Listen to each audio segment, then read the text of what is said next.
So I think ఈ AP elections తర్వాత ఇదే కదా సార్ ఇదే ఫస్ట్ ఇంటర్వ్యూ. సో ఏంటి సార్ ఎలా ఉంది పొలిటికల్ లైఫ్ ఎలా ఉంది? అద్భుతంగా ఉందండి. 2 నెలలు అయిపోయింది కూటమి గెలిచి. నేను ఫస్ట్ నుంచి 2 years ముందు నుంచి చెప్తున్నాను. ఇప్పుడు ఎలక్షన్కి వెళ్ళిన 60 రోజుల్లో కాదు, ముందు నుంచి ఏం చెప్తున్నా అంటే 136 అసెంబ్లీ, 21 పార్లమెంటు, 21 జనసేన, 21 సీటు గెలిచి గన్ షాట్ అంటే పిచ్చోడిని చూసినట్టు చూశారు అందరూ. ఇదేదో చెప్తున్నాళ్ళే అన్నారు. కానీ ప్రజల్లో రివర్స్ చూస్తున్నాడు. మేము షూటింగ్లకు వెళ్ళేటప్పుడు కానీ, ఆంధ్రాలో తిరిగినప్పుడు కానీ ప్రజల్లో ఒక బ్రహ్మాండమైన ఒక రెవల్యూషన్ ఉంది.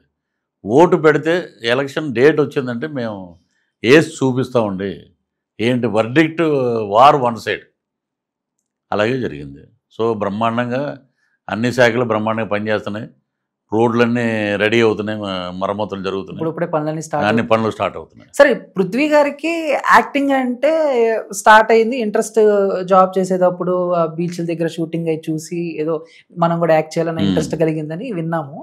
బట్ ఈ రాజకీయాలు ఎప్పటి నుంచి సార్ అసలు? అంటే చాలా మంది ఆర్టిస్టులు సో ఒక టైం పీరియడ్ దాకా యాక్టింగ్ చేస్తారు, ఆ తర్వాత ఏదో సోర్స్ చూసుకోవాలి కదని చెప్పేసి కొంతమంది బిజినెస్, కొంతమంది రాజకీయాల వైపు వస్తారు. సో పృథ్వీ గారు కూడా అలాంటి వ్యక్తేనా, లేకపోతే ఆయనకి ఏమన్నా చిన్నప్పటి నుంచి జనాలకి ఏదో చేయాలి మనం? అంటే చిన్నప్పటి నుంచి అనేవి లేదండి. ప్రజారాజ్యం పార్టీ, చిరంజీవి గారు పార్టీ పెట్టారు. దానికి ముందు నుంచి ఆ వర్క్తో పాటు నాగబాబు గారితో పాటు ఎక్కువ ఫస్ట్ నాగబాబు గారు ఆయనతో పాటు తిరిగి ప్రజారాజ్యం కోసం కష్టపడింది. ఈ రోజుకి రాజకీయాల్లో వాళ్ళ మెగా ఫ్యామిలీలో అలుపెరగిన పోరాట యోధుడు భీష్ముడు అంటే ఒక నాగబాబు గారు. ఇప్పుడు చాలామంది వచ్చి వెనకాల చేరతారు కానండి, ఇవన్నీ కాదు. ఫస్ట్ నుంచి ఆయనతో పాటు ఉన్న వ్యక్తిని నేనే.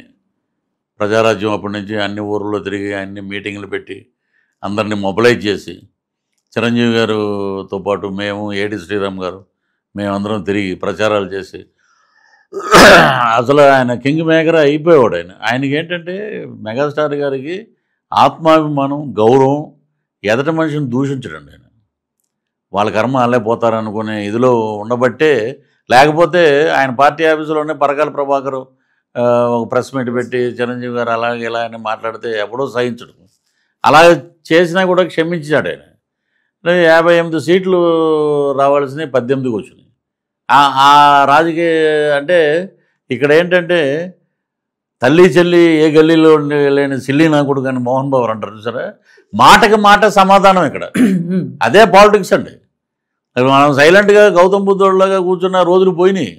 ఒక చెంప కొడితే ఇంకో చెంప చూపించండి అంటే ఆ రోజులు లేవండి. ఇప్పుడు ఏంటంటే ప్రజలకు అన్యాయం జరుగుతుంది, నువ్వు చేస్తావా చేయకపోతే ఎందుకు వచ్చావురా నువ్వు రాజకీయాల్లోకి? ఇప్పుడు ఈ రోజున చూస్తే ఎక్కడ చూసినా ఎలా ఉందంటే మొత్తం ఎన్ని కోట్లు, లక్షలు కుంభకోణాలు. అదే అక్కడి నుంచి ట్రావెల్ అయ్యాం. తర్వాత అన్నయ్య కాంగ్రెస్లోకి వెళ్ళిపోయాక మేము సైలెంట్ అయిపోయాం. తర్వాత మా ఊర్లో ఒకడు ఉన్నాడు, ఒక ఉగ్రవాది, తాడేపల్లిగూడెం. వాడు ఏం చేశాడంటే జగన్మోహన్ రెడ్డి పార్టీ పెట్టాడరా, దాంట్లో ఉంటే మనం బ్రహ్మాండం, ఇంద్రుడు చంద్రుడు, రాజశేఖర రెడ్డి గారి ఆశయాలతో వచ్చినోడు, బాట తప్పుడు మనం తెప్పుడు, ఏదో బాగానే ఉన్నారు నువ్వు చెప్పిందే అంటే అని అలాగా లోటస్ ఫండ్లో వెళ్ళి కలిసేవాళ్ళం. ఇలాగ మీరు జగన్ అయితే నేను అంతే, ఇంకెవడు లేడప్పుడు. తర్వాత ఈ రెడ్లు గుడ్లు సాంబార్లు ఇవన్నీ తర్వాత వచ్చినాయి గవర్నమెంట్ వచ్చాక. అంతకుముందు అపోజిషన్లో ఉన్నప్పుడు ఎవడూ లేడు. సో అలాగా ట్రావెల్ అయ్యాం. మళ్ళీ ఇంకా ఎందుకులే మనకి, వద్దులే మనం సినిమా లేపు వెళ్దాం అనుకోండి. అలా కొంచెం నేను మళ్ళీ ఆడే, ఒరే నీకు అర్థం అవ్వట్లేదు, ఇంత కష్టపడి పనిచేసి రేపు వచ్చేస్తుంది గవర్నమెంటు, నీకు సినిమాటోగ్రఫీ మినిస్టరు, గన్మెన్లు, కారు, నువ్వు వెళ్తుంటే బావా మాకు చూడాలని ఉంది. అలా నాకు కొంప ముంచాడు. అదే అలా చేసి సరే 150 సీట్లు వస్తాయి అని అన్నాం. 151 వచ్చినాయి. ఇదేంటిది ఇలా ల్యాండ్ సైడ్ విక్టరీ వచ్చేసింది బ్రహ్మాండం అది ఇది అనుకున్నారు. తర్వాత వాళ్ళు చేసుకున్న పనులతోటి 151లో 5ని క్రేన్ పెట్టి లాగేశారు, 11 మిగిలినాయి. సరే, ఇప్పుడు మీరు చెప్పారు జగన్మోహన్ రెడ్డి గారు అక్కడ, నేను ఇక్కడ ఫస్ట్లో స్టార్టింగ్లో, మిగతా వాళ్ళందరూ తర్వాత వచ్చారని చెప్పి. అంతే. సో అప్పుడు ఎలా ఉండేది అంటే ఈ ముఖ్యమంత్రి అవ్వకముందు జగన్మోహన్ రెడ్డి గారి మైండ్ సెట్ ఎలా ఉండేది, ఆయన ప్రవర్తన కానీ లేకపోతే యాటిట్యూడ్ కానీ ఎలా ఉండేది? దగ్గర నుంచి చూశారు కాబట్టి అడుగు. యాటిట్యూడు మాకు అనిపించలేదండి. అది మహానటుడు ఎస్వి రంగారావు గారు. అది మామూలుగా పల్లెటూరు చెప్తుంటారు. ఎస్వి రంగారావు అంటారు కొంతమంది. ఎస్పి రంగారావు అంత మహానటుడు అతను. అంటే శవానికి నవ్వే, పుట్టినరోజుకి నవ్వే, ఎవడైనా ఏదైనా ఉన్నా నవ్వే. ఇలా నవ్వుతుంటే మనం ఏమో నిజంగా చాలా గొప్పడే అతను, నిజంగా అసలు ఎక్స్ప్రెషన్ తెలియాలిగా మనకి. ఏమంటే కొంచెం బయట ఉండండి అంటే అమ్మో ఇటు కొంచెం రూడ్ ఫెలో అనుకుంటారు. అలాంటివి ఏమి కనపడేవి కాదు అప్పుడు. అమ్మో ఏదైనా సిన్సియర్గా పనిచేస్తున్నాడే మనం. ఇది మనం కూడా ఏంటంటే జల్లికట్లో ఎదులాగా పరిగెట్టేసాం. ఏదైతే మనం ముందుకెళ్ళిపోతాం అక్కడి నుంచి కొట్టేయటమే. అన్న వచ్చేస్తున్నాడు మొత్తం. తర్వాత తెలిసింది, ఒరే అన్న కాదురా దరిద్రుడు, నువ్వు ఏది పడితే అది మాట్లాడు, ఇక్కడ డ్యామేజ్ అవుతుందిరా నీకు అన్నా కూడా మనం పట్టించుకోవాలి. ఆ తర్వాత అర్థమైంది, ఉంటే అన్న ఉండాలి, లేకపోతే కొండంత అండన్న ఉండాలి. ఆ రెండూ లేవు. నేను జెడ్పీటీసీ మెంబర్ కాదు, ఒక వార్డు మెంబర్ కూడా కాదు పార్టీలో. ఓకే. కానీ నా మీదే కక్ష పెట్టారు వాళ్ళు. నేనేంటే వాళ్ళు ఏమైనా 100 కోట్లు అడిగాము, 200 కోట్లు అడిగాము, లేకపోతే ఎంపీలు అడిగాము, లేకపోతే ఆస్తి ఏమన్నా అడిగాము, లేకపోతే ఒక ప్యాలెస్ ఇచ్చామని అడిగాము. అయ్యేమి లేవు. సరే ఏదో పని చేసాం వచ్చేసాం. డబ్బులు కూడా మాయ 2 ల్యాండ్లు తాకట్టు పెట్టి అమ్మేసాం కూడా. అయ్యి దాని దగ్గర ఒక 90-95 లక్షలు, ₹1 దగ్గరికి మొత్తం అయిపోయి వైసీపీ పార్టీలో ఉన్నప్పుడు పోయి ఖర్చు పెట్టారు. మొత్తం తిరిగి మనం ఇంద్రుడు చంద్రుడు ఆహా ఓ రే 10 దండలు వేయండిరా, ఇటు భోజనాలు పెట్టండి, ఇక్కడ ఫ్లెక్సీలు వేయండిరా. ఏమైందండి ఆఖరికి ఒక ఫుట్బాల్ తోడు ఒక తన్నారు. ఎక్కడో ఉన్నాం మనం. సరే, ఎలక్షన్స్కి ముందు మీరు వైసీపీ పార్టీకి పనిచేసేటప్పుడు జగన్మోహన్ రెడ్డి గారు మీకు అన్న మాట ఇచ్చారా? అన్న గెలిచిన తర్వాత నేను మీకు ఈ పదవి ఇస్తాను? ఏం లేదండి. అసలు మనం ఏం అడగను కూడా అడగల. సుబ్బారెడ్డి గారు ఏదో గౌరవించి మాట్లాడుతున్నాం మనం. ఇంకా సుబ్బారెడ్డి గారు అని ఆయన ఎవరో తెలుసండి. ఈజ్ ఎంపీ, రాజశేఖర రెడ్డి గారు చుట్టం, జగన్మోహన్ రెడ్డి గారు చిన్నాన్న అని తెలుసు. మామూలుగా విడిగా మేము ప్రచారం చేసేటప్పుడు సుబ్బారెడ్డి ఎవడన్నాడు అని అంటున్నారు బయట. తెలియదు. 30 years అండర్స్టాండింగ్ అంటే ప్రపంచం తెలుసు. అదే నీకు నాకున్న క్రెడిబిలిటీ, మా మధ్యలో ఉన్న గ్యాప్ అది.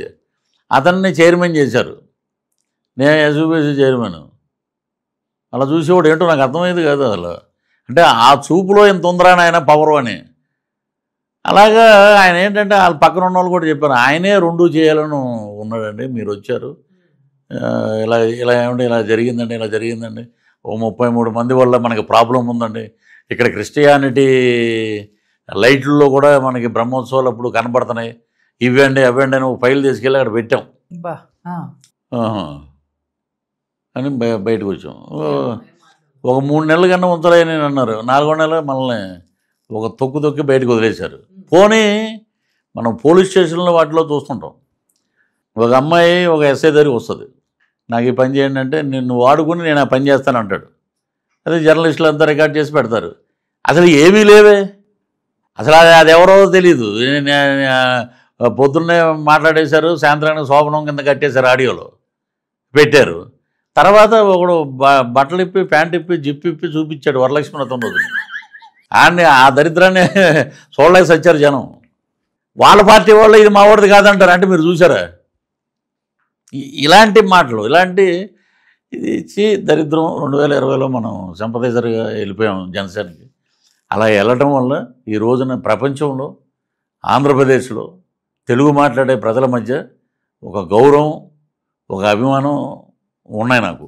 లేకపోతే చరిత్రలో ఒక అంబటి రాంబాబు, ఒక కొడాలి నాని, ఒక పేరు నాని, ఒక రోజా గారు ఆ లిస్టులో మనల్ని కూడా వేసేవారు.